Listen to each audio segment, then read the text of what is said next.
नमस्कार, आप देख रहे हैं पंचतत्व और मैं हूं आपके साथ पूजा। पंडित जवाहरलाल नेहरू आजाद भारत के पहले प्रधानमंत्री चुने गए थे और 15 अगस्त 1947 से लेकर अपने निधन के दिन 26 मई 1964 तक नेहरू इसी पद पर बने रहे थे।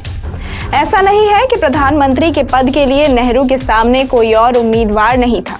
एक तरफ महात्मा गांधी ये बात पहले ही साफ जाहिर कर चुके थे कि उनकी पसंद जवाहरलाल नेहरू ही है, तो वहीं दूसरी तरफ उस वक्त के कांग्रेस के अध्यक्ष मौलाना अबुल कलाम आजाद उस पद पर बने रहना चाहते थे। तो वहीं कांग्रेस समिति के ज्यादातर सदस्य सरदार वल्लभ भाई पटेल को इस पद का उम्मीदवार मानते थे। लेकिन सवाल ये उठता है कि आखिर नेहरू में वो कौन सी खासियत थी जिसने उन्हें प्रधानमंत्री के पद के लिए सबसे योग्य उम्मीदवार बनाया, और आखिर प्रधानमंत्री पद के लिए नेहरू का चयन हुआ कैसे। तो आइए आपको प्रधानमंत्री सीरीज के इस पहले एपिसोड में बताते हैं भारत के प्रथम प्रधानमंत्री जवाहरलाल नेहरू के पीएम बनने की पूरी कहानी।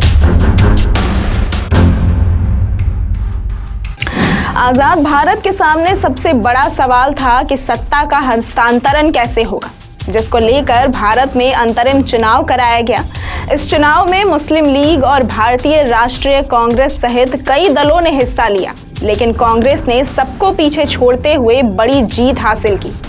इसके बाद अंग्रेज इस नतीजे पर पहुंचे कि भारत में अंतरिम सरकार बनेगी और ये तय हुआ कि उस काउंसिल का अध्यक्ष अंग्रेज वायसराय होगा और कांग्रेस अध्यक्ष को इसका वाइस प्रेसिडेंट बनाया जाएगा। इसके साथ ये भी साफ हो गया था कि वाइस प्रेसिडेंट ही आगे चलकर भारत का प्रधानमंत्री बनेगा। अचानक हुए इस फैसले से कांग्रेस अध्यक्ष का पद बहुत ही महत्वपूर्ण हो गया और फिर शुरू हुई पहले प्रधानमंत्री बनने की कहानी। बात दरअसल 1940 की है, जब कांग्रेस के अध्यक्ष मौलाना अबुल कलाम आजाद हुआ करते थे। जब कांग्रेस अध्यक्ष पद के चुनाव की घोषणा हुई, तब महात्मा गांधी पहले ही साफ जाहिर कर चुके थे कि उनकी पसंद जवाहरलाल नेहरू ही है। लेकिन दूसरी तरफ मौलाना आजाद इस पद पर बने रहना चाहते थे। इस बात का जिक्र उन्होंने अपनी ऑटोबायोग्राफी इंडिया विंस फ्रीडम 1957 में भी किया है।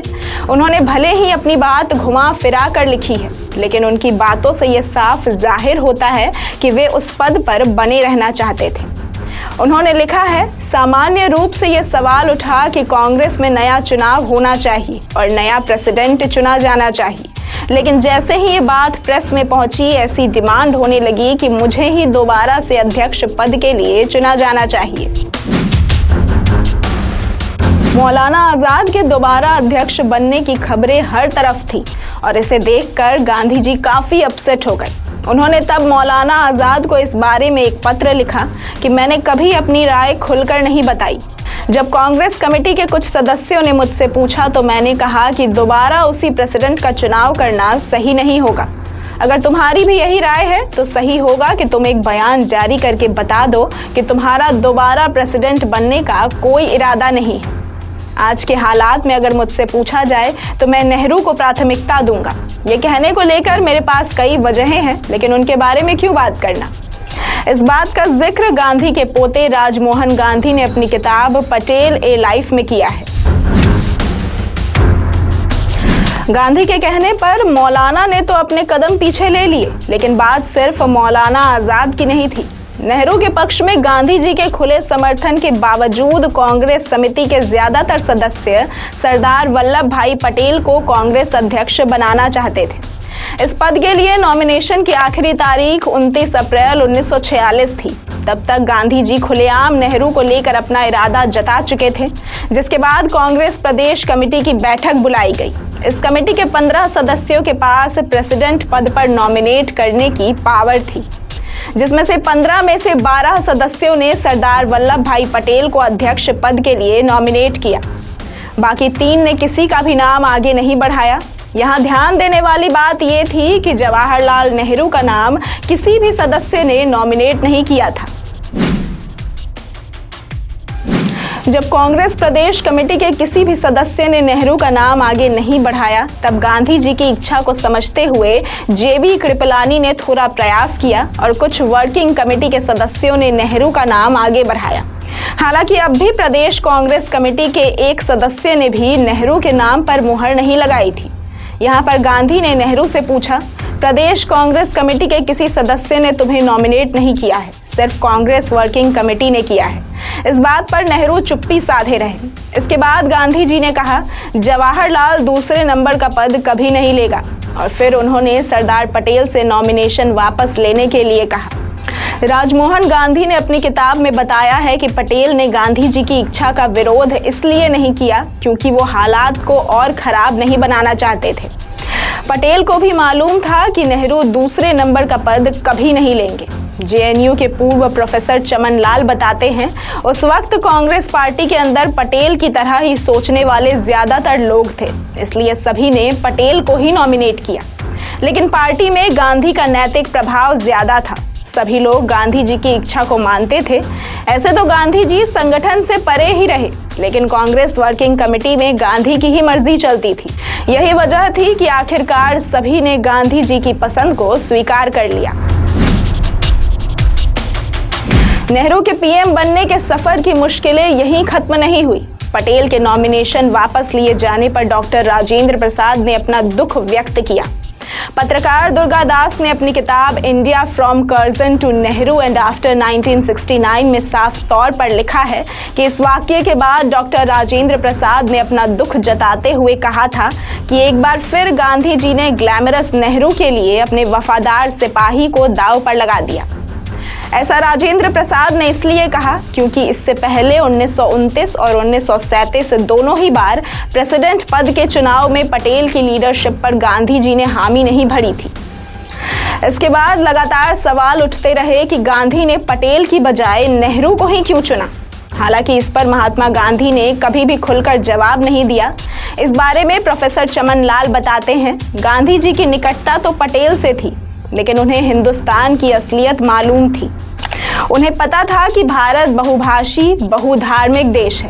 उन्हें लगता था कि पटेल का किसी एक धर्म की तरफ झुकाव है और इससे आगे चलकर विस्फोटक स्थिति पैदा हो सकती है और देश में तनाव बढ़ सकता है। यही वजह है कि उन्होंने नेहरू को ज्यादा अहमियत दी थी। काफी सालों बाद इस मामले को लेकर गांधी ने अपनी चुप्पी तोड़ी और पत्रकार दुर्गा दास को इसका जवाब दिया। महात्मा गांधी का मानना था कि कांग्रेस में अकेले जवाहरलाल नेहरू ही अंग्रेज थे और अंग्रेजी हुकूमत को वो पटेल से बेहतर तरीके से हैंडल कर सकते थे। दरअसल नेहरू के अलावा गांधी जी किसी को भी काबिल नहीं मानते थे। पटेल पर नेहरू इस वजह से भी भारी पड़े क्योंकि वो जननेता थे और लोग उनकी बातों को सिर्फ सुनते ही नहीं थे बल्कि मानते भी थे। प्रोफेसर चमन लाल बताते हैं, नेहरू स्टार लीडर थे, जननेता थे, लेकिन पटेल कभी भी जननेता नहीं बने थे। गांधी जी ने इस पर खुलकर इसलिए नहीं बोला क्योंकि कभी कभी सब कुछ कहना जरूरी नहीं होता। गांधी को ये मालूम था कि भारत की जो परिस्थिति है उसे सिर्फ नेहरू ही संभाल सकते हैं। गांधी नेहरू के अलावा किसी को भी काबिल नहीं समझते थे। नेहरू में बौद्धिकता थी और वो थोड़े भावुक भी थे। पटेल कभी भी भावुक नहीं थे। पटेल का पब्लिक भाषण कभी किसी को प्रभावित नहीं करता था, जबकि नेहरू का भाषण सुन लोगों में लहर दौड़ जाती थी। इस तरह से 2 सितंबर 1946 को अंतरिम सरकार का गठन हुआ। इसके बाद जब देश आजाद हुआ तो स्वतंत्र भारत के पहले प्रधानमंत्री नेहरू ही बने और पटेल ने उप प्रधानमंत्री एवं गृह मंत्री का जिम्मा संभाला। नई सरकार 15 अगस्त 1947 से गणतंत्र भारत की नींव पड़ने और अगले चुनाव तक जारी रही। 1950 में संविधान लागू होने के बाद 1951 और 52 में स्वतंत्र भारत का पहला आम चुनाव हुआ। यह चुनाव 25 अक्टूबर 1951 में शुरू होकर 21 फरवरी 1952 को खत्म हुआ। कांग्रेस ने 364 सीटों के साथ पूर्ण बहुमत हासिल की और नेहरू ही प्रधानमंत्री बने। हालांकि देश के प्रथम चुनाव से पहले ही 1950 में पटेल का निधन हो चुका था। आपको बता दें कि जवाहरलाल नेहरू के नाम सबसे ज्यादा समय यानी कि 16 साल 286 दिनों तक प्रधानमंत्री रहने का रिकॉर्ड भी है। 15 अगस्त 1947 से लेकर अपने निधन के दिन 26 मई 1964 तक नेहरू इसी पद पर बने रहे थे। ऐसी ही तमाम खबरों और जानकारियों के लिए देखते रहे पंचतत्व।